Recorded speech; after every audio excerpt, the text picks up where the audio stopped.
Welcome to Market Peeker. Bollinger Bands are a versatile indicator that helps traders measure market volatility and identify potential price movements.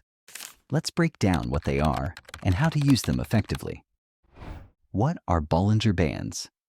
Bollinger Bands consist of 3 lines. Middle band, a simple moving average, typically set to 20 periods. Upper band, 2 standard deviations above the middle band. Lower band, 2 standard deviations below the middle band. These bands expand during high volatility and contract during low volatility. How do they work? Overbought and oversold conditions.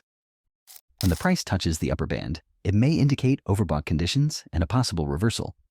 The lower band suggests oversold conditions. Breakouts. Price moving outside the bands can signal a strong trend, but beware of false breakouts. How to use Bollinger Bands in trading. Trend reversals. Look for price bouncing off the upper or lower bands, back toward the middle band. Volatility squeeze. When the bands contract tightly, it signals low volatility and a potential breakout. Watch closely for the direction. Combine with other tools. Pair Bollinger Bands with indicators like RSI or MACD to confirm signals and avoid false entries.